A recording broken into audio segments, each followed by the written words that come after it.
سب سے پہلے تو علی بھائی یہ سوال ہے کہ تمام مکاتب فکر کے جو علماء جیت ڈگری والے باقاعدہ مستند وہ سارے آپ سے اعلان برات کرتے ہیں الحمدللہ، اور بڑے شدید قسم کے آپ پر جرح کرتے ہیں.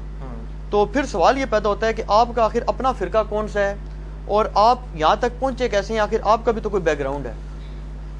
دیکھیں جی، یہ سوال تو اکثر لوگ کرتے ہیں کہ تمام مکاتب فکر کے علماء شدید اعلان برات کرتے ہیں. تو الحمدللہ میں یہ اپنے لیے اعزاز سمجھتا ہوں کہ تمام مکاتب فکر کے فرقہ پرست علماء شدید اعلان برات کرتے ہیں. اور یہ کوئی نئی بات نہیں ہے، یہ شدید اعلان برات ان کا باقی علماء مکاتب فکر کے علماء سے بھی ہے. کیا بریلوی علماء دیوبندیوں سے شدید اعلان برات نہیں کرتے؟ دیوبند بریلویوں سے شدید اعلان برات نہیں کرتے؟ سنی شیعہ سے، شیعہ سنی سے، اور اس قسم کی لینگویج استعمال کرتے ہیں ایک دوسرے کے علماء کے بارے میں. تو یہ کوئی ایک نئی چیز نہیں ہے. ظاہر ہے جب بھی کوئی حق کی آواز بلند ہوگی یہ لوگ مخالفت میں اتریں گے. کاش یہ اعلان برات کرنے کے کو چھوڑ کے کتاب و سنت کے دلائل میں کوئی رد کرنے کی کوشش کرتے، چھڑولا مارنے دی نہیں کتاب و سنت کے دلائل، تو اس کو پذیرائی بھی حاصل ہوتی اور اس کو ایکسیپٹ بھی کیا جاتا. باقی رہا کہ میرا فرقہ کون سا ہے، میں تو بار بار کہتا ہوں کہ میرا فرقہ، میرا گروہ، فرقہ تو میرا کوئی بھی نہیں ہے جی. اسلام میں فرقہ واریت حرام ہے. وَاعْتَصِمُوا بِحَبْلِ اللَّهِ جَمِيعًا وَلَا تَفَرَّقُوا إِنَّ الَّذِينَ فَرَّقُوا دِينَهُمْ وَكَانُوا شِيَعًا لَسْتَ مِنْهُمْ فِي شَيْءٍ. اے نبی، جنہوں نے دین میں فرقے بنائے اور اپنے آپ کو گروہوں میں بانٹ لیا، آپ کا ان سے کوئی تعلق ہی نہیں ہے. تو وہ میں اس گروہ میں شامل ہوں جو نبی صلی اللہ علیہ وآلہ وسلم کے زمانے میں آپ صلی اللہ علیہ وسلم، آپ کے صحابہ کرام علیہم رضوان اور آپ کے اہل بیت علیہم السلام کا گروہ تھا. اور آج بھی الحمدللہ جو اس گروہ کے اندر شامل ہیں میں ان کی عزت کرتا ہوں. میں سب لوگوں کو الحمدللہ مسلمان سمجھتا ہوں جو بھی اللہ اور اس کے رسول اور صحابہ کرام اور اہل بیت کے ساتھ عقیدت رکھتے ہیں، ان کی تعلیمات کے اوپر الحمدللہ عمل کرتے ہیں. تو میں یہاں تک کیسے پہنچا ہوں؟ دھکے کھا کے جی. میں نے بیک گراؤنڈ تو اپنا شروع میں بتا دیا تھا کہ بیسیکلی میری جو بلٹ اپ ہوا ہے وہ ایک کٹر بریلوی خاندان کے اندر ہوا ہے، اور بڑی چھوٹی عمر سے ہی میں ایک سمجھ لیں ایک پریکٹسنگ قسم کا بریلوی تھا. پریکٹسنگ مسلمان نہیں، بریلوی. اور میں اس لیے نہیں بول رہا کہ میں بریلویوں کو نعوذ باللہ کو کافر سمجھتا ہوں، میں مسلمان ہی سمجھتا ہوں. مراد یہ کہ اپنے مکتبہ فکر کے اندر فلرش کرنے والا. یعنی میری عمر اس وقت سمجھ لیں ہارڈلی کوئی 10-12 سال تھی تو مسجد کے ساتھ تعلق بن گیا، اور بڑی چھوٹی عمر کے اندر ہی، یعنی مجھے صحیح طرح یاد ہے کہ میں مئی 1992 میں بالغ ہوا تھا، اور میں الحمدللہ اس وقت بھی 5 وقت نماز پڑھتا تھا الحمدللہ، اور رمضان المبارک کے روزے رکھتا تھا. اور اس کے بعد بڑی چھوٹی عمر کے اندر ہی دعوت اسلامی کا قرب مل گیا. الیاس قادری صاحب کا سبز پگڑی باندھنی شروع کر دی 1992 میں، 93 میں باندھنی شروع کر دی تھی. اور پھر آنورڈ تقریباً 2001 تک میں دعوت اسلامی میں رہا. اس کے بعد کچھ اختلافات کی وجہ سے میں الگ ہو گیا. اسی دوران میں انجینئرنگ یونیورسٹی سے بھی فارغ ہو چکا تھا ڈگری کر کے، اور پھر میری جاب بھی ہوگی اسلام آباد میں ایک سرکاری محکمے کے اندر الحمدللہ. 19 گریڈ میں ہوں میں. تو بینگ میکینیکل انجینئر میری اس اعتبار سے تو ایکسپرٹیز تھیں، لیکن میں میٹرک لیول سے ہی کتابیں پڑھنے کا شوقین تھا. بہار شریعت میں نے 1994 میں پہلی دفعہ دلی سے چھپ کے آئی تھی. اس وقت مجھے یاد ہے میں نے 300 روپے کی خریدی تھی. تو اس وقت 300 روپے بڑی چیز تھی، نئی آئی تھی کمپیوٹر کمپوزنگ کے ساتھ. تو میں نے فقہ حنفی ساری کی ساری پڑھ لی. اور اس کے بعد تصوف کی وہ کتابیں جو صرف اہل تصوف صرف ان کا نام سنتے ہیں جی، رسالہ قشیریہ ہے، کوئی کیمیائے سعادت ہے، احیاء العلوم ہے، مکاشفۃ القلوب ہے، کیمیائے سعادت ہے، منہاج العابدین ہے، غنیۃ الطالبین ہے، عوارف المعارف ہے. یہ وہ کتابیں ہیں جو میں نے ایف ایس سی لیول کے اوپر تصوف میں اپنی اس شوق کی وجہ سے پڑھ لی ہوئی تھی. اور 1996 میں جب میں ابھی سیکنڈ ایئر کا اسٹوڈنٹ تھا انجینئرنگ یونیورسٹی میں، کٹر قسم کا صوفی بن چکا ہوا تھا. سبز پگڑی بھی باندھتا تھا اور ایک پریکٹسنگ صوفی بھی، اور امام غزالی کو میں اپنا ایک آئیڈیل مرشد سمجھتا تھا. آج بھی میں کئی چیزوں پہ ان کی قدر کرتا ہوں، جن میں اختلاف ہے وہ اپنی جگہ. پھر چلتے چلتے 2001 میں جب میں ڈگری کر کے فارغ ہوا 2000 کے مڈ میں، اور پھر اس سے لے کے 2001 تک یہ 1 سال کا پیریڈ تھا جو میرے اوپر تھوڑا تکلیف دہ تھا. میری کمر میں تکلیف ہو گئی، اس کی وجہ سے میں ڈگری کرنے کے بعد جاب وغیرہ کی تلاش میں اس طرح نہیں رہا، میں نے گھر میں آرام ہی کیا. اس دوران مجھے غلام سعود سعیدی صاحب کا تعارف ہوا. شرح صحیح مسلم میں نے پڑھنی شروع کی، اور الحمدللہ اس کی وجہ سے میرا ذہن کھلا کہ بریلوی ہوتے ہوئے بھی آپ بریلوی علماء سے اختلاف کر سکتے ہیں. یہ غلام سو سعیدی صاحب کی ایک خصوصیت تھی اور میں نے ان کو بتائی بھی. میری الحمدللہ ڈیٹیل ان سے ملاقات ہوئی تھی 22 مارچ 2007 کو ڈیٹیل کے ساتھ, اور الحمدللہ بڑے اوپن مائنڈڈ وہ شخصیت تھیں. پچھلے سال ہی فوت ہوئے, اللہ تعالیٰ ان کی مغفرت کرے. ان کی وجہ سے میرا ذہن کافی کھلا. پھر آہستہ آہستہ میں نے صحیح مسلم پڑھنا شروع کی. غلام سو رضوی صاحب کی جو فیصل آباد والے ہیں, سردار صاحب کے مدرسے کے اندر وہ شیخ الحدیث تھے, وہ بھی فوت ہو چکے ہیں. بخاری مسلم میں نے بریلویوں کا ترجمہ ہی پڑھا, اور بس اس طریقے سے کام چلتا رہا. بل میں نے کبھی سوچا نہیں تھا کہ میں نے فرقہ واریت کو چھوڑنا بھی ہے. پھر ٹرننگ پوائنٹ میری لائف کے اندر آیا ہے مارچ 2007 میں, جب میں نے پہلی دفعہ قرآن حکیم کو پری ڈیٹرمنٹ رزلٹس کے بغیر قرآن پاک کا ترجمہ پڑھنا اور سننا شروع کیا. امام کعبہ کی آواز میں فتح محمد جلندری صاحب کا ترجمہ, اور ساتھ ساتھ کنز الایمان امام احمد بریلوی المتوفی 1340 ہجری بمطابق 1921 عیسوی, ان کا ترجمہ پڑھنا شروع کیا. تو کرتے کرتے میرا جو ہے دل وہ ٹلٹ ہو گیا اس حوالے سے کہ قرآن حکیم کے جو عقائد و نظریات ہیں ان کے اوپر میں کم از کم نہیں ہوں. پھر پیر نصیر الدین نصیر صاحب کا تعارف ہوا, ان کی کتابیں پڑھنی شروع کی. 2007 میری زندگی کا ایک بڑا کریٹیکل ایئر تھا اس اعتبار سے, حتیٰ کہ 2000 کے اینڈ تک میں تقریباً آپ سمجھ لیں تبلیغی جماعت کو حق پہ سمجھنا شروع کر دیا تھا میں نے, یعنی بریلویت سے نکل کے ایک سٹیپ دیوبند کو, کہ کم از کم ان کی توحید کے اعتبار سے معاملات درست ہیں. اور 2 نومبر 2007 کو رائمنڈ اجتماع میں بھی میں سالانہ اجتماع میں گیا, وہاں بھی بڑا کلوزلی ان کو دیکھا. لیکن مجھے کچھ ہی عرصے میں اندازہ ہوا کہ بریلوی اور دیوبندی مکتبہ فکر دونوں ہی تقریباً کوئی 19-20 کا ہی فرق ہے. بزرگوں کے واقعات, فضائل اعمال کے اندر جو کچھ لکھا ہوا ہے, یہ وہ ساری کی ساری چیزیں اسی قسم کی ہیں. تو 2007 کے اینڈ پہ میں جو ہوں وہ متزلزل ہو گیا. اسی دوران میں حج پہ چلا گیا وائف کے ساتھ. جب واپس آیا فروری 2008 کے اندر, تو میں نے آتے ہی پہلا کام کیا کہ میں نے ابو داؤد, ترمذی, نسائی, ابن ماجہ بھی خرید لی, بخاری مسلم پہلے ہی تھی, ان کو پڑھنا شروع کیا. اور میں نے کمپیریٹیو سٹڈی 2008 کے اندر شروع کر دی, فروری مارچ کے اندر. اور کمپیریٹیو سٹڈی یہ کہ میں مختلف مکاتب فکر کے علماء کو ملتا تھا جا کے, جس طرح ہوں تسی میرے کو آئے ہوئے ہو نا. خیر میرے کو تو خیر اس طرح میرے ورگا تو بندہ کوئی نہیں سی جس کو میں جانتا, نیوٹرل. باقی تمام مکاتب فکر کے علماء کے پاس 2008 یعنی فروری, مارچ, اپریل, یہ اس دوران میں مختلف علماء کو, بریلویوں کو مل رہا ہوں. بریلویوں کے ساتھ تو خیر بچپن سے تھا, بریلویت ہم سے زیادہ کون جانتا تھا. میں دیوبندی مفتی کے پاس اسلام آباد میں گیا, میرے آفس کے کولیگ لے گئے اور وہ کہنے لگے جی بہت بڑے مفتی ہیں, آپ ان کے ساتھ ڈسکشن کریں. میں نے جب تھوڑی سی ڈسکشن کی تو وہ فوراً ہی اپنا وہ جس کو کہتے ہیں کانفیڈنس لوز کر جانا اور ایک بڑی تلخ رویے کے اوپر اتر آنا بغیر دلائل کے ساتھ. میں نے ایک انگوٹھے چومنے کا مسئلہ ان سے پوچھا کہ یہ جو انگوٹھے چومتے ہیں بریلوی حضرات, تو آپ کیوں نہیں چومتے؟ اب میں دیوبندی ہو چکا ہوا تھا لیکن انگوٹھے بھی چومتا تھا. کیوں؟ میں اپنے بزرگوں کا کٹر فالوور تھا. میں نے کہا جی وہ رد المحتار یعنی فتاوی شامی کے اندر یہ لکھا ہوا ہے کہ نبی صلی اللہ علیہ وآلہ وسلم کے مبارک نام کے اوپر انگوٹھے چومے جائیں. اذان کا جواب دیتے ہوئے بھی پہلی دفعہ پڑھا جائے قرۃ عینی بک یا رسول اللہ, دوسری دفعہ پڑھا جائے صلی اللہ علیہ یا رسول اللہ. تو میں پڑھتا تھا. تو میں نے ان کو کہا کہ آپ کیوں نہیں پڑھتے ہیں؟ تو وہ کہنے لگے کہ یہ تو ضعیف حدیث ہے. میں نے کہا فضائل مال میں کئی ضعیف حدیث ہیں جس پہ ہم عمل کر رہے ہیں, تو انگوٹھے چومنے والی روایت سے کیا مسئلہ ہے؟ تو انہوں نے پھر اپنے دل کی بات کر دی. انہوں نے کہا جی یہ چونکہ بریلوی کرتے ہیں اس لیے ہم نہیں کرتے. یہ کون تھے جی؟ مفتی اسماعیل؟ یہ میں نہیں, اسماعیل طورو صاحب سے تو خیر میری ملاقات نہیں, ان کی بھی کئی ایک چیزیں میرے سامنے آئی ہیں, وہ تو آپ چھوڑ دیں. کوئی اور مفتی صاحب ہیں, میں اب وہ نام نہیں لیتا, اتنے مشہور نہیں ہیں لیکن وہ بڑے مفتیوں میں. ٹھیک ہے. اور اسی طریقے سے الحمدللہ مجھے کہنے لگے یہ جس قسم کی تم گمراہ کن باتیں کرتے ہو نا اور ہمارے بزرگوں کے بارے میں, مجھے کہتے ہیں جی آپ اختلاف امت اور صراط مستقیم پڑھ لیں. وہ بریلویوں کے پاس آپ چلے جائیں, وہ کہتے ہیں جال پڑھ لیں آپ احمد یار نعیمی صاحب کی, اور یہ یوسف لدھیانوی صاحب کی اختلاف امت اور صراط مستقیم, یہ سب نے اپنی اپنی ٹیکسٹ بکس رکھی ہوئی ہیں نا. وہ کہتے ہیں آپ جی یہ پڑھ لیں. اور اہل حدیث کے پاس چلے جائیں گے, وہ کہیں گے آپ تلاش حق پڑھ لیں. وہ بھی ایک اہل حدیث ہیں ریورٹڈ, انہوں نے تلاش حق لکھی ہے. شیعہ کے پاس چلے جائیں, وہ آپ کو کہیں گے جی وہ ایک مالکی سوڈان کے سنی سے شیعہ ہوئے تھے, ان کی کتاب اردو میں آ چکی ہے, میں بھی سچوں میں ہو جاؤں, تیجانی صاحب کی. وہ کہیں گے جی یہ تیجانی صاحب دی جناب پڑھ لو, میں بھی سچوں میں ہو جاؤں. تو سارے کو اپنی اپنی کتابیں, کوئی اللہ دی کتاب اللہ نبی دی کتاب نہیں پڑھاتا. انہوں پتا ہے پہلے مولوی دی کتاب پڑھو تاکہ تمہاری مت ماری جائے. تو مجھے کہنے لگے وہ پڑھے. میں نے کہا میں نے پڑھی ہے, اس کے اندر اتنے بڑے بڑے بلنڈر لکھے ہوئے ہیں. میں نے ایک دو بتائے تو ان کے جناب وہ ادھر سے نا جھاگ چھوڑنی شروع ہوگی, غصے میں آ گئے. وہ کہتے ہیں تو عن قریب جو ہے نا گمراہ ہو جائے گا, تو اہل حدیث ہو جائے گا.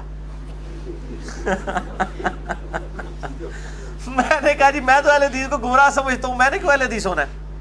نہیں، اس طرح کی باتیں کرنے والے اہل حدیث ہو جاتے ہیں۔ خیر جب ہم نکلے، ہم 3-4 دوست تھے جو یہ ہدایت کا سفر اکٹھا طے کر رہے تھے، تو میرے ایک بھائی کہنے لگے جی آپ اس طرح کریں، اہل حدیث کو بھی چیک کر لیں، ان کو چیک کرنے میں کیا حرج ہے؟ تو خیر میں اہل حدیث علماء کے بارے میں یعنی رابطہ کیا اور مختلف لوگوں کے نام سامنے آئے۔ الٹیمیٹلی خیر جس شخصیت تک میں پہنچا، میری خوش قسمتی ہے، شیخ زبیر علی زئی رحمہ اللہ تعالی المتوفی 1435 ہجری میری خوش قسمتی تھی، اور میں شیخ صاحب سے کہا کرتا تھا کہ اگر میں آپ تک نہ پہنچا ہوتا تو میں اہل حدیث کو پہلے ہی کنکلوڈ کر لیتا بغیر تحقیق کے۔ بہرحال ان کے ساتھ میری ملاقات ہوئی 28 مئی 2008 کو، اور یوم تکبیر والے دن، یعنی 10 سال ہوئے تھے یوم تکبیر کو۔ 1998 میں پاکستان نے ایٹمی بلاسٹ کیے تھے، اس کو 10 سال پورے ہوئے تھے، اور اسی دن میں نے الحمدللہ پراپرلی جو ہے وہ سنت کے مطابق رکوع میں جاتے وقت، رکوع سے اٹھتے وقت رفع الیدین کے ساتھ نماز بھی شروع کی۔ بہرحال مجھے اہل حدیث کے ساتھ جن مسئلوں پہ اختلاف تھا، چاہے وہ یزید والا ایشو تھا یا وہ 3 طلاق والا ایشو تھا، کسی قسم کے، اور داڑھی والا مسئلہ، اس طرح کے سارے ایشوز کے اوپر زبیر علی زئی صاحب کا موقف تو وہی تھا جو میں تحقیق کے ذریعے پہنچا ہوا تھا۔ اس لیے میں نے جو ہے نا وہ ان کو الحمدللہ اس اعتبار سے بڑا اچھا پایا، اور اللہ تعالیٰ نے میری ہدایت کا سبب بھی ان کو بنایا، اللہ تعالیٰ ان کو جزائے خیر دے۔ پھر الحمدللہ ان کے ساتھ رابطہ رہا، ان سے کافی کچھ علم حاصل کیا، اور ان کو بھی کئی جگہ موقع ملا مجھ سے استفادہ کرنے کا۔ اس لیے بعض اہل حدیث علماء یہ کہتے ہیں کہ جی زبیر علی زئی نے علی کو گمراہ کیا اور علی نے زبیر علی زئی کو گمراہ کر دیا، تو میں کہتا ہوں شاید دونوں باتیں ٹھیک ہی ہوں۔ ان کی نظر میں تو گمراہی ہے نا، وہ جو سورۃ الاعراف میں آتا ہے کہ جو لوگ خود رائے راست سے ہٹے ہوئے ہیں، گمراہی کو دیکھتے ہیں تو وہ سچ کا راستہ سمجھ لیتے ہیں، سچائی کو دیکھتے ہیں تو گمراہی سمجھ لیتے ہیں۔ بہرحال شیخ زبیر صاحب کے ساتھ 2008 میں میرا یہ معاملہ رہا۔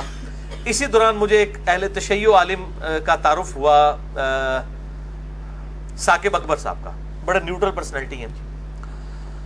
اب اسی دوران جب میں اہل حدیث کے اندر آیا اور میں نے شیخ زبیر علی زئی صاحب کا انٹرویو ریکارڈ کیا 17 جون 2009 کو، جس میں میں نے اہل حدیث کی غلطیاں پوائنٹ آؤٹ کی شیخ زبیر صاحب کی زبانی، اور یہ میری ویڈیو منظر عام پہ آئی، لاکھوں لوگوں نے دیکھی ہے۔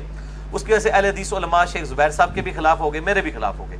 پل میں اپنی کلیریفیکیشن پہ بڑا ڈیٹیل لیکچر دے چکا ہوں، مسئلہ number 124 A B C D، جسے شوق ہو اس میں نے یہ ساری سٹوری سنائی ہے۔ بہرحال میں مطلب اہل حدیث سے ایز اے مکتبہ فکر بڑا متنفر ہوا۔ 2008 کے اندر ہی میں متنفر ایز اے مکتبہ فکر ہو چکا تھا، اور میں نے اس وقت یہ تہیہ کر لیا کہ میں نے اگر دعوت حق کی آواز بلند کی تو میں انشاءاللہ نیوٹرل پلیٹ فارم سے کروں گا، بغیر کسی فرقے کے، نیوٹرل پلیٹ فارم سے۔ اور یہی وجہ ہے کہ میری پہلے دن سے لے کے آج تک جتنی ویڈیوز ریکارڈڈ ہیں 2009 میں ریکارڈ ہونی شروع ہوئی ہیں پراپرلی تو 2010 اکتوبر میں، کبھی بھی آپ کو فرقہ واریت والا معاملہ وہاں پہ نظر نہیں آئے گا کہ میں نے کسی ایک فرقے کو کہ میں اس کی دعوت پیش کر رہا ہوں، کیونکہ اس ریکارڈنگ سے پہلے ہی میں الحمدللہ فرقوں کو 3 طلاقیں دے کے 4 تکبیریں پڑھ کے دفنا کے مسلمان ہو چکا ہوا تھا الحمدللہ۔ تو بہرحال اس میں مجھے آئیڈیا ہوا کہ اہل حدیث مکتبہ فکر میں بھی اکثریت جو ہے وہ اپنے علماء کے پیچھے ہیں، اور جو عوام الناس جو ریولٹ ہو کے آئی ہے بریلوی دیوبندی یا اہل تشیع سے، وہ کافی حد تک نیوٹرل ہے۔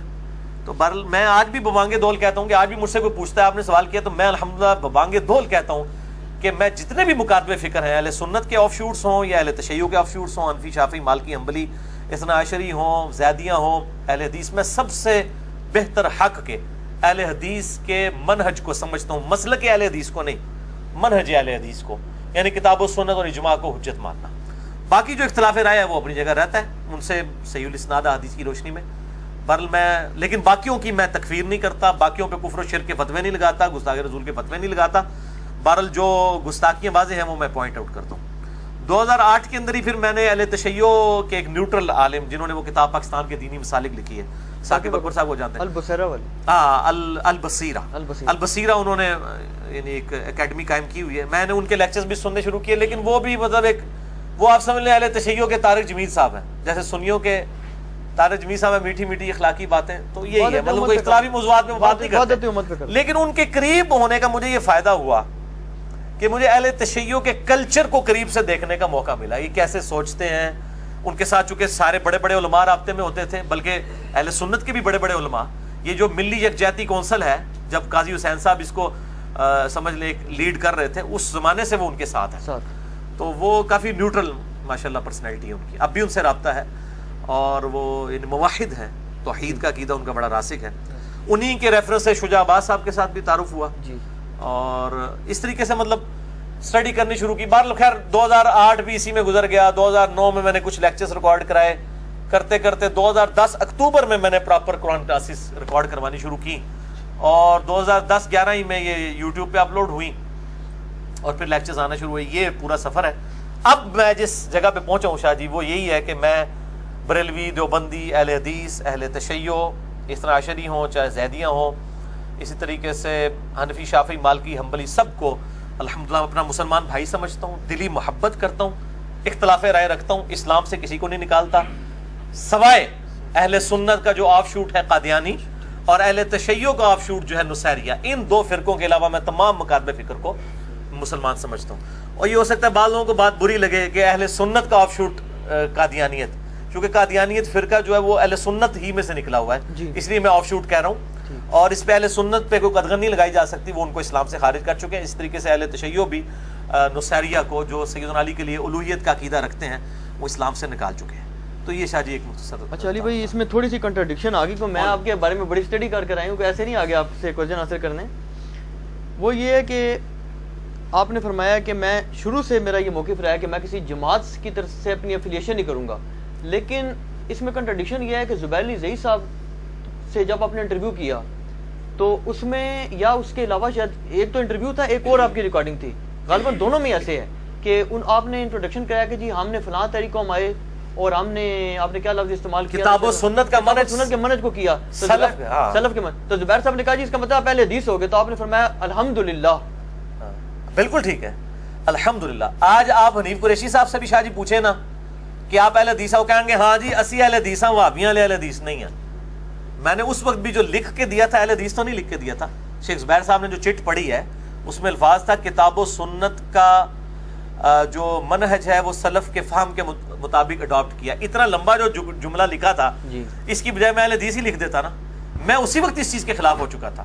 اور شیخ زبیر صاحب کو میں نے ایمفسائز کیا اس بات کے اوپر کہ آپ یہ اہل حدیث ورڈ کی بجائے اہل سنت کا ورڈ استعمال کیا. جب شیخ زبیر صاحب نے کہا کہ آپ اتنی لمبی بات کے بجائے مطلب آپ اہل حدیث ہو گئے, تو آپ کو چاہیے تھا وہاں کہتے نہیں جی میں اہل حدیث نہیں ہوا, آپ نے واقعہ الحمدللہ. ہاں کاش اگر میں آج والا انجینئر محمد علی مرزا ہوتا تو میں کہتا کہ سر اس کو آپ ذرا چینج کر دیں, میں اہل حدیث منہج پہ آیا ہوں, اہل حدیث مسلک میں نے نہیں اڈاپٹ کیا. اچھا ہاں, باقی میں اس وقت بھی کلیئر تھا اس مسئلے میں. ٹھیک, اتنا لمبا چوڑا جو مجھے لکھنا پڑا وہ اسی وجہ سے کہ میں کلیئر تھا اس موقف میں کہ یہ کام نہیں کرنا چاہیے. اور وہ جو الحمدللہ میں نے کہا ہے, میں آج بھی کہتا ہوں الحمدللہ میں اہل حدیث بھی ہوں, الحمدللہ میں اہل سنت بھی ہوں, میں الحمدللہ عمار ابن یاسر والا اہل تشیع بھی ہوں, الحمدللہ میں سب کچھ ہوں.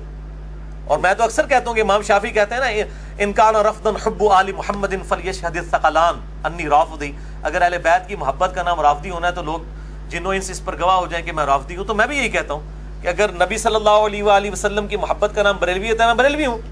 اگر صحابہ کی عظمت کو ماننا دیوبندیت ہے, میں دیوبندی ہوں.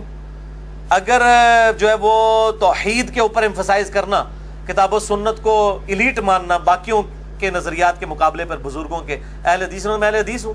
اور اگر اہل بیت کی محبت کا نام اہل تشیع ہونا تو میں اہل تشیع ہوں, تو وہ تو ابھی بھی ہوں. چلیے بھائی, اس میں یہ ہے کہ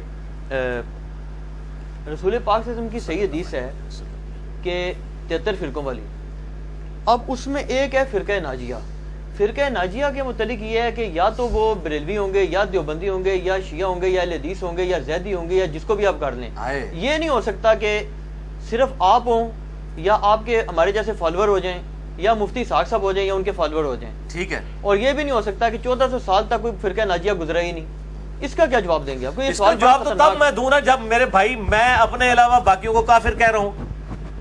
یہ تو ان سے پوچھے نا جو فرقہ ناجیہ کے چکر میں اپنے علاوہ سب کو باہر نکالے پڑے ہوئے ہیں, یہ تو ان سے پوچھے نا. میں تو الحمدللہ فرقہ ناجیہ اس اعتبار سے ان سب لوگوں کو سمجھتا ہوں جو اپنے آپ کو مسلمان سمجھتے ہیں اور وہ خود اپنے آپ کو کافر نہیں کہتے ہیں, اسلام سے نکالنا نہیں چاہ رہے ہیں, کتاب و سنت کی تعلیمات کو لے کے چل رہے ہیں, چاہے وہ کسی بھی مکتب فکر سے ہیں. ہم کب کہہ رہے ہیں کہ ہمارے سے پہلے سارے کافر گزرے ہیں؟ ہم تو ساروں کو, ہمارا تو جھگڑا یہ ہے کہ باقی جو فرقہ ناجی ہیں یہ پہلے خود, تو میں ان سے اکثر کہتا ہوں کہ آپ پہلے آپس میں میچ کو کھیلیں, آپ میں سے جو فائنل جیت دے اس کا میچ بھی میرے ساتھ ڈلوا لیں. کیا بریلوی دیوبندی اہل حدیث شیعہ اور باقی مکاتب فکر یہ آپس میں میچ کھیل کے کوئی ایک ناجیہ فرقہ ڈیفائن کر چکے ہیں؟ وہ اپنے علاوہ سب کوئی کافر سمجھتے ہیں، سب کوئی گستاخ رسول مشرک سمجھتے ہیں اور دوست کی فرقہ سمجھتے ہیں. وہ تو دوسروں کو جب دوست کی فرقہ کہہ رہے ہیں تو اب مجھ سے کیوں ڈیمانڈ کر رہے ہیں؟ وہ تو آپس میں ایک دوسرے کو دوست کی کہہ رہے ہیں، پہلے آپس میں فیصلہ کر لیں. میں تو انسانوں کو انشاءاللہ تعالی جنتی مانتا ہوں اس حوالے سے کہ ان میں جو جو صحیح لوگ ہیں انشاءاللہ جنت تک جائیں گے، اور جو جو لوگ فرقہ واریت پھیلا رہے ہیں انشاءاللہ تعالی ان کی پھینٹی لگے گی. باقی جو 73 فرقوں والی حدیث اتنا آسان نہیں ہے اس کو فٹ کرنا، خود ان لوگوں نے ایک دوسرے کے اوپر فٹ کیا ہے. اور پھر حنفی شافعی مالکی حنبلی اختلافات کو یہ فروعی کہتے ہیں. دوسری جانب تو انہوں نے خانہ کعبہ میں 4 مسلے ڈالے ہوئے تھے. اگر یہ فروعی اختلافات تھے تو امام لادا کیوں تھے؟ ایک دوسرے کے پیچھے نماز کیوں نہیں پڑھتے تھے؟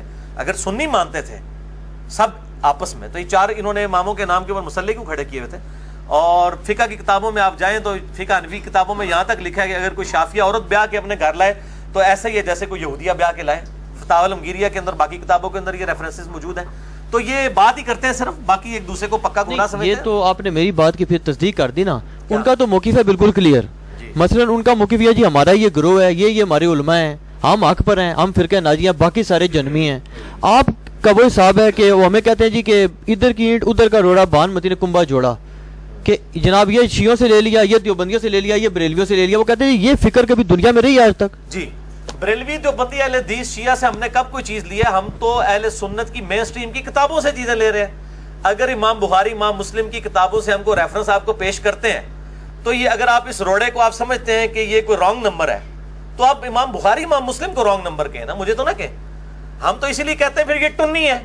انہوں نے اپنی اپنی مطلب کی بخاری مسلم لی ہوئی تھی، ہم نے ساری کمبائنڈ فارم میں ایک جگہ کر دی. اگر میری کوئی ذاتی کتاب ہوتی، میں اپنی سند کوئی پہنچا رہا ہوتا نبی علیہ السلام تک، تو آپ ضرور اعتراض کرتے. میں تو ہمیشہ بخاری مسلم کے ریفرنسز دے رہا ہوں. اب آپ اپنے بزرگوں کو روئیں جنہوں نے آپ کو ادھورا دین دیا تھا، آدھی باتیں بتائی تھیں آپ کو بخاری مسلم سے، آدھی باتیں چھوڑ دی ہوئی تھی. میں نے وہ ساری لا کے پبلک کے سامنے رکھ دی ہیں. اصل سننی ہے میں، وہاں تو بزرگ بھی ٹننی تھے، تسی بھی ٹننی، پھر تو میں ہی کہوں گا نا. اگر میری کتابیں اپنی ہوتی، سنیوں والی کتابیں نہ ہوتی، آپ کا اعتراض بالکل جینون تھا کہ جی اس نے گھر بیٹھ کے باتیں بنائی ہیں. اگر بخاری مسلم میں انٹرنیشنل نمبرنگ میرے علاوہ کوئی بندہ نہیں بتاتا کہ آپ کاؤنٹر چیک کر سکیں، کوڑ مار کے ٹوٹ جاندے ہیں ویڈیو دے اندر. میں انٹرنیشنل نمبرنگ بتاتا ہوں، لوگ کاؤنٹر چیک کرتے ہیں اور وہ نکلتی ہے. تو اگر میں نے یہ حدیثیں نکال کے پبلک کو بتائی ہیں تو یہ حدیثیں میں نے گھر تو نہیں لکھی ہیں، بخاری مسلم میں پہلے تھی. آپ اپنے بزرگوں کو روئیں، ان کے ساتھ جا کے آپ وہ جس پریس کلب کے باہر احتجاج کریں اپنے بزرگوں کے خلاف کہ جی ہم نے تو آپ انجینئر صاحب کو اپنا بزرگ مان لیا کیونکہ آپ نے تو بخاری مسلم میں حدیثیں ہم تک چھپائی ہوئی تھی. آپ نے تو ہمیں بتایا نہیں تھا بخاری میں حدیث ہے 2812 کہ عمار کو ایک باغی جماعت قتل کرے گی، عمار ان کو جنت کی طرف بلائے گا اور وہ جماعت دوزخ کی طرف بلائے گی. آپ تو یہ حدیث چھپاتے نہیں، یہ تو علی نے نکالی ہے. تو میری اگر کتابیں جس دن شادی الگ ہوئی نا اس دن میرے پر اعتراض بنے گا. جب میری کتابیں وہی ہیں جن کتابوں کو آپ بھی مانتے ہیں تو پھر میرے پہ تو اعتراض ہی کو نہیں ہے. باقی پرانے بزرگوں کی کیا بات ہے، وہ اللہ تعالیٰ کے پاس جا چکے، وہ اپنے اعمال کا حساب کتاب خود دیں گے، ہم ان کی کوئی تکفیر نہیں کرتے ہیں. اور باقی پریکٹیکلی تو حنفی بھی کئی معاملات کے اندر بزرگوں کے فتوے چھوڑ چکے ہیں. مدینہ کو کیا امام حنیفہ رحمہ اللہ حرم مانتے تھے؟ نہیں مانتے تھے. ابھی شوال کے 6 روزوں کے اوپر بھی میرا انشاءاللہ لیکچر آئے گا. تمام فقہ حنفی کتابوں میں تواتر سے نقل ہوا ہے کہ امام شافعی، امام ابو حنیفہ رحمہ اللہ تعالیٰ ان کو 6 روزوں کو مکروہ سمجھتے تھے. امام مالک بھی، امام مالک کی تو الموطا امام مالک میں لکھا ہوا ہے، لیکن آج ہمارے پاس حدیثیں موجود ہیں تو یہ اختلاف رائے کرتے ہیں نا. مفقود الشوہر جو ہے، مفقود الشوہر عورت جس کا شوہر گم جائے، ایسی عورت وہ 4 سال تک انتظار کرے گی. امام مالک کا فتویٰ ہے، امام حنیفہ کا فتویٰ ہے کہ 90 سال تک انتظار کرے گی، یا اس کے خامند کے ہم عمر سارے لوگ فوت ہو جائیں. تو کیا حنفی 90 سال والا فتویٰ یہ اپنی پبلک کو بتا سکتے ہیں؟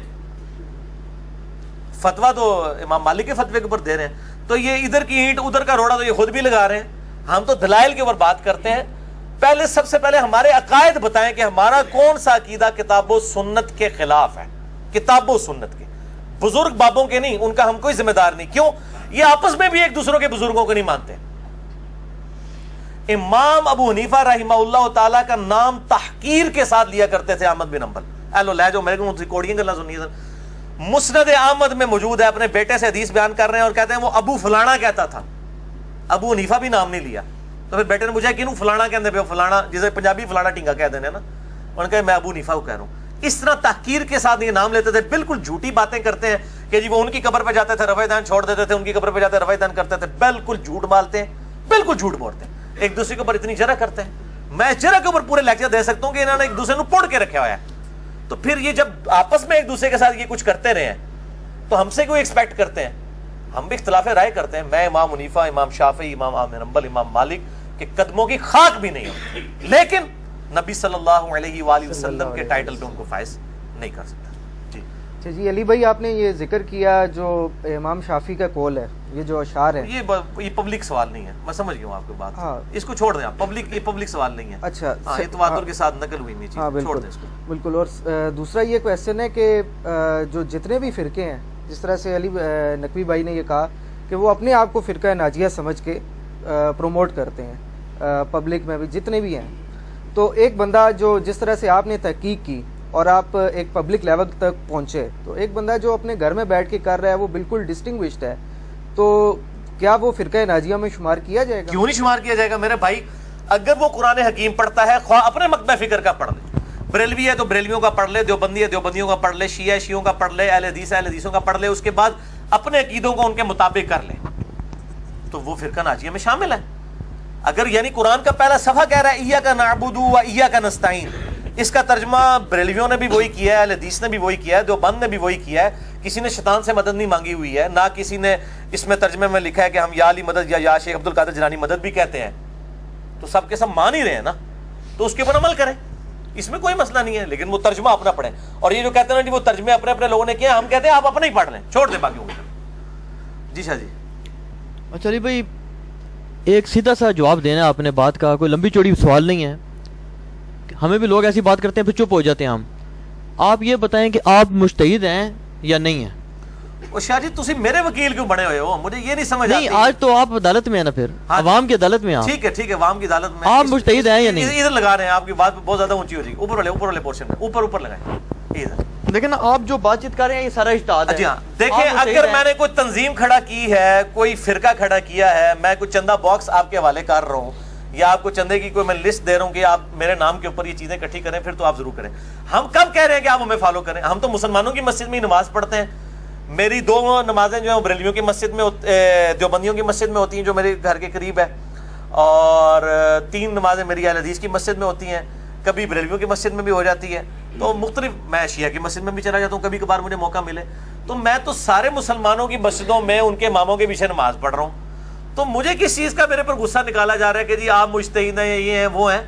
ہم بھائی ادنا سے ایک دین کے خادم ہیں. ہم یہ چاہتے ہیں کہ جو یہ سوئی ہوئی عوام ہے جو اپنے علماء کی تحقیقات سے ہی ناواقف ہے، اپنے علماء کی تحقیقی وہ پڑھ لے. ٹھیک ہے، یعنی احمد بریلوی صاحب کا ترجمہ کو پڑھ لے اور وہ دیکھے کیا یہ وہی توحید ہے جو احمد بریلوی صاحب کے ترجمے میں لکھی ہوئی ہے کہ جو بریلویوں کے اندر رائج ہے، یا سید فرمان علی شاہ صاحب نے جو ترجمہ لکھا ہے اہل تشیع کا، اس میں توحید وہی ہے جو وہ پریزنٹ کر رہے ہیں ایز اے مکتبہ فکر. تو ہم کبھی یہ دعویٰ نہیں کرتے ہم مجتہد ہیں. ہم تو دین کے، میں وہ غامدی صاحب والی بات کروں گا کہ ہم طالب علم ہیں، دین کے طالب علم ہیں. ماں کی گود سے لے کے قبر تک انسان سیکھتا رہتا ہے. تو ہم تو لوگوں کو ایجوکیٹ کر رہے ہیں کہ علماء کو ہی پڑھیں، علماء کی تحقیقات کو پڑھیں. میں نے کبھی آج تک کسی کو اپنا قرآن کا ترجمہ دیا ہے بخاری مسلم کا جی یہ میرا ترجمہ ہے؟ ہم تو ہمیشہ ریفر کرتے ہیں کہ علماء کی تحقیقات سے فائدہ اٹھائیں اور فیصلہ کریں کون حق پہ. نہیں میں گزارش جو کر رہا ہوں نا وہ یہ ہے کہ سوال یہ ہوتا ہے کہ آپ جو باتیں کرتے ہیں یہ اجتہادی امور ہے نا، یعنی اجتہادی امور ہے نا جن میں آپ اپنی رائے دیتے ہیں نا. ابھی آپ نے فرمایا کہ ڈاکٹر ذاکر نائک جو ہے اس میں نہیں کرتے، نعمان علی خان ہے چلو اچھا کرتے ہیں نہیں کرتے، یا فلاں علماء نہیں کرتے تو اچھی بات ہے نہیں کرتے، لیکن آپ تو کرتے ہیں ہر مسئلے میں، آپ یعنی بولتے ہیں. اب اس میں سوال یہ ہے کہ احمد یار نعیمی صاحب کا نے اپنی کتاب میں لکھا، آپ نے تو یاد کی ہوئی تھی، آپ جی میری بغل میں ہوتی تھی، بغل میں ہوتی تھی. وہ کہتے ہیں جی ایک صاحب تھے انہوں نے جناب اسی طرح دعوے کیے. میں نے جب ان سے پوچھا جی مجھے ناسخ و منسوخ بتائیں قرآن میں کدھر کدھر ہے، آپ بتا سکتے ہیں یا حدیث میں ناسخ و منسوخ کا علم آپ کے پاس ہے؟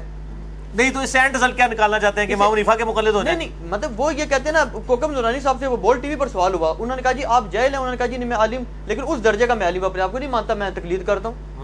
تو آپ تقلید تو نہیں کرتے، آپ تو یہ دعوے اجتہاد کرتے ہیں. تو پھر آپ کے پاس یہ علوم اگر ٹیسٹ کیے جائیں جی ہاں جی میں بتا دوں. میں الحمدللہ میرے پاس کئی علوم ایسے ہیں کہ جن کی آپ تقلید کر رہے ہیں وہ علوم ان کے پاس بھی نہیں تھے.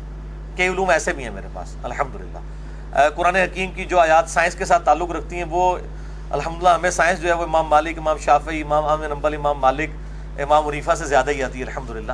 یہ دعوے نہ آپ کریں.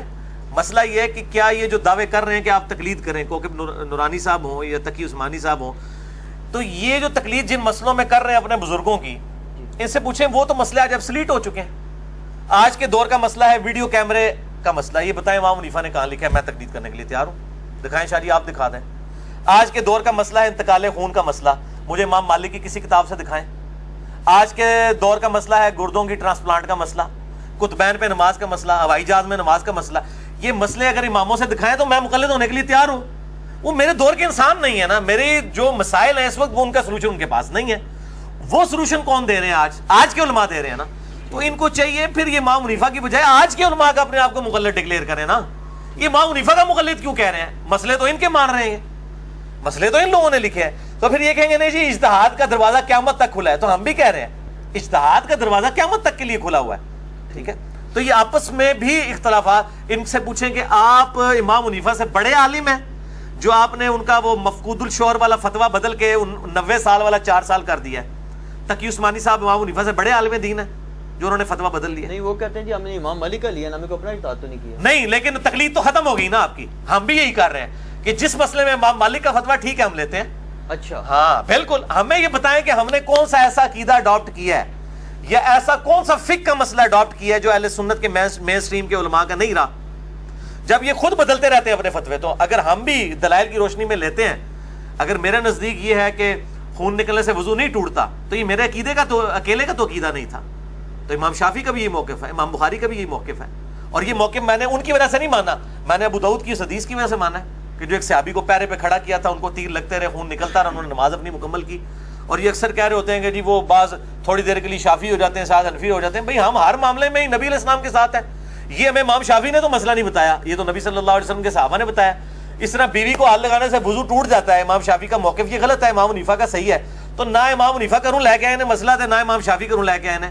ہمارے پاس حدیث موجود ہے صحیح بخاری کی کہ عائشہ رضی اللہ تعالیٰ عنہ کہتی ہیں کہ میں نماز پڑھ رہی ہوتی تھی، اجرے جو ہے وہ تنگ تھا. جب آپ صلی اللہ علیہ وآلہ وسلم سجدے میں جانے لگتے تھے میرے پاؤں کو ٹو دیتے تھے، میں پاؤں سمیٹ لیتی تھی، آپ نماز پڑھتے تھے، اس دوران آپ اپنی بیوی کو ٹچ کر رہے تھے، آپ کا وضو بھی نہیں ٹوٹتا تھا.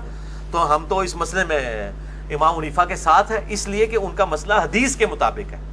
ہم یہ کہتے ہیں ان اماموں نے کون سا ایسا مسئلہ آج کے دور کا بتا دیا ہے جو کتاب و سنت میں موجود نہیں ہے. ٹھیک ہے. بلکہ ہم درجنوں ایسے مسئلے بتائیں گے جو ہم آپ کو بتائیں گے اور وہ ان بزرگوں نے نہیں بتائے ہوں گے، تو پھر آپ ہمارے مقلد ہو جائیں گے. اجتہاد کا کوئی مسئلہ نہیں ہے. عقائد کے اوپر ہم الحمدللہ دلائل، اور عقائد پہ جو خود کہتے ہیں کہ ہم تقلید نہیں کرتے ہیں، کہتے ہیں نا. ہاں بالکل. اچھا، تو ان سے پوچھیں کہ عقائد میں امام حنیفہ کی تقلید کیوں نہیں کرتے؟ کیا امام حنیفہ بد عقیدہ تھے؟ نعوذ باللہ. اور ہے تھے، ان کے نزدیک تھے، ان کے عقائد ان سے نہیں ملتے تھے، اس لیے کہتے ہیں ہم مقلد نہیں ہیں. بھائی جس کے عقیدوں کے آپ مقلد نہیں ہیں اس کی فقہ کیوں لے کے چل رہے ہیں؟ جس کا عقیدہ ہی صحیح نہیں ہے آپ کے نزدیک تو آپ کی اس کی فقہ کیا لے کے چل رہے ہیں؟ تو یا پھر آپ نے جو عقیدے جو لکھے ہیں اس کے اندر جال حق کے اندر مفتی احمد خان نعیمی صاحب نے، یا جو وہ ہے کتاب ان کی اختلاف امت اور صراط مستقیم میں یوسف لدھیانوی صاحب نے جو دیوبند کے عقائد لکھے ہیں، یہ ذرا امام حنیفہ سے ثابت کریں کہ امام حنیفہ قبروں سے جائز طریقے سے فیض لینے کے قائل تھے. المہند المفند میں جو شیخ خلیل سہارنپوری نے لکھا ہے، تو دکھائیں یہ عقائد ان سے کہیں ثابت نہیں ہے. بلکہ وہ کہتے ہیں ہم تو عقائد میں ابو منصور ماتریدی اور ابو الحسن الاشعری کے پیروکار ہیں. یہ المہند کے مقدمے میں انہوں نے لکھا ہے، ان کے ہم عقائد میں ان کے پیروکار ہیں اور فروع میں ان کے. ہاں ٹھیک. تو ان کو تو خود ہی نہیں کلیئر ہو رہا کہ اسی کس ٹائم اسی الحمدللہ عقائد اور فروع دوئے امام اعظم محمد رسول اللہ صلی اللہ علیہ وآلہ وسلم دے پیروکار ہیں. اچھا، یہ جو آپ کے سامنے احادیث کی کتب پڑھی ہوئی ہیں، جی جی، اگر یہ ساری کتب میرے جیسا ایک شخص پڑھ لے یا یہ سعید بھائی پڑھ لیں اور کیا جی سے یہ مسئلہ سمجھ آ رہا ہے، تو کیا یہ بات کافی ہے یا ہمیں یہ بھی بتانا پڑے گا یار اس سے سلف نے یہ فہم لیا تھا؟ آپ کا اس میں کیا موقف ہے؟ سلف کے فہم کو آپ مانتے ہیں یا نہیں مانتے؟ جی سلف کے فہم کو مانتے ہیں. اگر سلف کے فہم سے مراد یہ ہے کہ سلف آپ کو بتا رہے ہوں کہ یہ حدیث لکھی ہوئی ہے، اس حدیث کا مطلب یہ ہے. ٹھیک ہے. اگر سلف یہ کہہ رہا ہو حدیث پڑھنی نہیں چاہیے، یہ حدیث بیان نہیں کرنی چاہیے، تو پھر ہم کہیں گے کہ ایسے سلف کے ختنے چیک کرنے چاہیے کہ وہ مسلمان بھی ہے کہ نہیں. کہ جو نبی صلی اللہ علیہ وآلہ وسلم کی حدیث کے بارے میں یہ کہتا ہے کہ یہ حدیث بیان نہیں کرنی چاہیے، وہ یہ بتانا چاہ رہا ہے کہ نبی علیہ السلام نے یہ جو حدیث بیان کی یہ بالکل غلط کیا اور امت کو نہیں بتانی چاہیے تھی، نعوذ باللہ من ذالک. تو وہ کتمان حق کی طرف ہمیں گائیڈ کر رہا ہے. تو میں تو پھر وہ ایک مہذب الفاظ استعمال کرتا ہوں کہ ایسے سلف کے پھر خطرے چیک کرنے چاہیے جو کہتا ہے کہ حضور کی بیان کردہ بات کو آگے بیان نہیں کرنا، تا وقت کہ وہ یہ ثابت نہ کر دے کہ اللہ کے نبی نے خود فرمایا ہو کہ یہ بات جو ہے یہ خاص اس کے لیے، اس کو آگے بیان نہیں کرنا، جیسا حذیفہ ابن یمان کو منافقین کے نام بتائے اور پھر منع فرما دیا کہ آگے نہیں بتانے۔ تو جو چیزیں آپ صلی اللہ علیہ وسلم نے دلائل النبوہ کے کانٹیکسٹ میں بیان کی ہیں آگے اور وہ پبلک میں آگے ٹرانسفر ہوئی ہیں، وہ حدیثیں تو جو کہے گا بیان نہیں کرتا، تو پھر ہم سلف سے پہلے اس کا لائسنس چیک کریں گے کہ وہ مسلمان بھی ہے کہ نہیں، بغیر نام لیے خطرے چیک کریں گے اس چلیں آپ نے یہ بات اب کی ہے نا، بڑی آپ نے سخت بات کی ہے، یہ بتائیں کہ مشاجرات صحابہ کو آپ ڈسکس کرتے ہیں اوپنلی اور ہمارے جیسے جائے لوگوں کے سامنے اوپنلی ڈسکس کرتے ہیں، علماء کے حلقے میں نہیں کرتے؟ مانو پتہ ہے تو اسی آگے ٹکنا ہے۔ اچھا اب مجھے یہ آپ بتائیں کہ اس پہ سلف کا فارم کیا ہے؟ میں یہ کہتا ہوں جی شاہ جی، مشاجرات صحابہ اگر تو مجھ سے پہلے دنیا میں ڈسکس ہی کبھی نہیں ہوئے، میں نے ہی پتھر پھینکا ہے پہلا آ کے، پھر تو اسی میرے گل پہ وہ نہیں بتائیں کس نے کی؟ سارے ڈسکس کرتے آ رہے ہیں، پوری دنیا میں ڈسکس ہو رہے ہیں۔ سنی شیعہ جب کنفلکٹ بن گیا جی تو پوری دنیا کے اندر جنگ جمل صفین نہروان تو ڈسکس ہوتی ہے، ہمارے کورسز کے اندر موجود ہے، تاریخ اٹھا کے دیکھیں تاریخ کے کورسز کے اندر موجود ہے۔ اور المصنف ابن ابی شیبہ میں سلف ہی ہے نا، مصنف ابن ابی شیبہ نو سلف مندے ہو، امام ابن ابی شیبہ نو المتوفا 235 ہجری، امام بخاری امام مسلم کے استاد ہیں، صحیح مسلم میں 1500 حدیثیں اس سے ہیں، انہوں نے باقاعدہ باب باندھا ہے کتاب الجمل، جس میں باب باندھا ہے جمل پہ، نہروان پہ اور صفین کے اوپر چیپٹر سلف نے باندھے ہیں۔ تو مشاجرات صحابہ تو ڈسکس کیا، باقاعدہ چیپٹر بنا کے ڈسکس کیا، نہیں چیپٹر میں انہوں نے اوپر یہ چیپٹر بھی بنایا کہ جی حضرت علی حق پہ تھے یا حضرت امیر معاویہ، وہ حدیثیں لکھ دی ہیں نا جناب، حدیثیں لکھ دی ہیں، یہ حق پہ کیا نبی علیہ السلام خود بتا کے گئے ہیں، وہ تو آپ کے سرٹیفکیٹ کی ضرورت ہی نہیں ہے، آپ صلی اللہ علیہ وآلہ وسلم امت کو خود بتا کے گئے ہیں۔ ظاہر ہے جب مسئلے اٹھیں گے اسی وقت۔ آپ مجھے ہی بتائیں، اہل حدیث مقدہ فکر کے لوگ جو امی عائشہ رضی اللہ تعالیٰ عنہا پر جو بدکاری کی تہمت لگی، جس میں نبی صلی اللہ علیہ وآلہ وسلم نے کئی دن تک وحی کا انتظار کیا، اس سے اہل حدیث علماء نہیں کہتے ہیں کہ جی وہ حضور کو اگر علم غیب ہوتا تو آپ صلی اللہ علیہ وآلہ وسلم پہلے ہی بتا دیتے، آپ اسی لیے پریشان رہے کہ آپ کی وہ بیوی پہ تہمت لگی تھی کہ وہی نہیں آ رہی تھی، یہ کہتے ہیں کہ نہیں؟ اپنے لیکچرز کے اندر کہتے ہیں۔ اچھا تو کیا کسی سلف نے حدیث افک سے حضور کے علم غیب کی نفی ثابت کی ہے؟ اس کو چیپٹر بنایا ہے کہیں پہ؟ اسی طریقے سے جو صحیح بخاری میں آتا ہے، ابو داؤد میں ڈیٹیل آتی ہے کہ غزوہ خیبر کے موقع پر ایک یہودیہ نے حضور کی دعوت کی صلی اللہ علیہ وآلہ وسلم، زہر آلود گوشت کھلا دیا اور اس میں کچھ صحابہ شہید بھی ہو گئے، اور آپ صلی اللہ علیہ وسلم نے بھی اپنی زبان پہ رکھا اور پھر وفات سے پہلے وہی زہر عود کر آیا۔ تو آپ صلی اللہ علیہ وسلم کو اگر یہ پتا ہوتا کھانے سے پہلے کہ یہ اس میں زہر ہے تو آپ صحابہ کو بھی نہ کھانے دیتے، وہ کہتے ہیں دیکھیں اس سے پتہ چلا علم غیب نہیں تھا۔ کس سلف نے اس حدیث کے اوپر باب باندھا ہے کہ حضور کے علم غیب کی نفی؟ تو یہ نکلتی ہے، یقیناً نکلتی ہے، رزلٹ تو نکلتے ہیں۔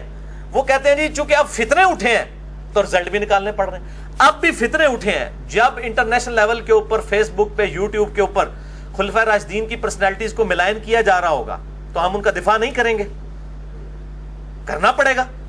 تو یہ مسئلے تو اٹھتے ہیں نا، تو پھر ظاہر ہے کہ اس کا جواب دینا پڑتا ہے، ہم تو جواب والے اینڈ کے اوپر ہیں۔ باقی رہا کہ احمد بن حنبل یا کسی کا یہ فتویٰ کہ مشاجرات صحابہ ڈسکس نہیں کرنے چاہیے، ظاہر ہے وہ آج کے دور کے انسان نہیں تھے، یہ ان کا فتویٰ ہے نا، قرآن و سنت تو نہیں ہے نا، یہ ان کا اپنا فتویٰ ہے۔ ظاہر ہے انہوں نے یہی سمجھا کہ نہیں کرنا چاہیے تو بہتر سمجھا ہوگا۔ آج وہ زندہ ہو سکتا ہے، ہمارے سے زیادہ بڑھ چڑھ کے بیان کرتے ہیں کیونکہ پرابلم سامنے آ رہے ہیں نا، جب ایشو سامنے آئیں گے تو پھر جواب لکھنے پڑیں گے۔ اچھا یہ جو شیخ زبیر علی صاحب نے 51 سٹیپ میں نماز نبوی لکھی ہے، یہ کس سلف نے نماز نبوی کے اوپر اس طرح کتاب لکھی ہو کہ ایک حدیث بخاری سے اٹھائی ہو، ایک مسلم سے، ایک ترمذی سے، اور سٹیپ بنا کے، یہ تو سٹیپ بخاری نے نہیں بنائے، مسلم نے نہیں بنائے، پوری نماز کا طریقہ تو بخاری مسلم میں موجود نہیں ہے، ساری احادیث کو جمع کر کے ہم سٹیپ وائز بناتے کرتے ہیں نا، تو ہم یہ کہیں گے پھر نماز کے اوپر کوئی کتاب نہیں لکھنی چاہیے، کسی سلف سے ثابت نہیں ہے کہ اس طرح سٹیپ بنائے کے، چیپٹرز بنانے کی بات نہیں کر رہا، سٹیپ بنا کے پورا تکبیر تحریمہ سے سلام تک نماز نبوی صحیح احادیث کی روشنی میں کڈو کی سلف نے لکھی ہے کتاب۔ تو بھئی جب فتنے اٹھیں گے اسی وقت فتنوں کے جواب دینے کے لیے اللہ تعالیٰ اپنے بندوں کو مبعوث کرے گا۔ ٹھیک ہو، اگر ہم ان کے جواب کے اوپر احادیث سے ہٹ کے کوئی بات کر رہے ہیں تو آپ ہمیں ضرور پکڑیں۔ اگر آپ یہ کہیں گے حدیثیں ہیں بیان نہیں کرنی چاہیے، تو میں نے تو امام مسلم کا فارم لکھ دیا ہے، ایسا دکھاؤ نا جی ایٹم بم، واقعہ کربلا کا حقیقی پس منظر 72 صحیح الاسناد احادیث کی روشنی میں اہل سنت کی کتابوں سے 200 احادیث میں نے بخاری مسلم اور باقی کتابوں سے جمع کی ہیں، اصول کافی سے تو نہیں جمع کی ہیں، یہ سنیوں کی کتابیں ہیں نا۔ اور اس میں یہ دیکھیں یہ سلف کا فارم کو بھی ذرا ہائی لائٹ کریں، یہ جہاں پہ میری انگلی ہے، امام مسلم نے لکھا ہے صحیح مسلم کے مقدمے میں کہ میں عوام الناس کے لیے حدیثیں لکھ رہا ہوں. تو میرے سلف امام مسلم ہیں, انہوں نے کہہ دیا عوام الناس کے لیے حدیثیں ہیں, میں نے بھی عوام الناس کے لیے حدیثیں جمع کر دی ہیں. باقی رزلٹ جس نے نکالتا رہے, بس سے زیادہ کیا کہوں. تو میں نے یہ کہا نا کہ اگر کوئی ہمیں یہ کہے گا کہ حضور نے تو بیان کیا تھا, آپ کو حق حاصل نہیں بیان کرنے کا, شاہ جی اگر یہ کوئی کہے گا نا کہ حضور نے جو بات کی ہے یہ حضور کو نہیں کرنی چاہیے تھی, یا حضور نے تو چلو غلطی سے نعوذ باللہ کر دیا, اب تم نے آگے حضور کی بات بیان نہیں کرنی ہے, خاموشی اختیار کرنی ہے, تو ایسے بندے کے پھر خطرے چیک ہوں گے کہ کوئی مسلمان تو یہ بات نہیں کر سکتا. اگر خطرے نکل بھی آئیں گے پھر اس سے اور چیزیں چیک کی جائیں گی. نہیں, علماء تمام اہل سنت کے جو مکاتب فکر کے ہیں, میں یہ نہیں کہتا آپ درست ہیں یا وہ درست ہیں, یہ آپ بتائیں گے. تمام اہل سنت کے مکاتب فکر جتنے بھی ہیں جو اہل سنت کہلاتے ہیں, ان کا موقف یہ ہے کہ مشاجرات صحابہ کو ڈسکس کرنا یہ شیعوں کا منہج ہے, رافضیوں کا منہج ہے. تو یہ امام بخاری امام مسلم جو ہے وہ رافضی ہیں,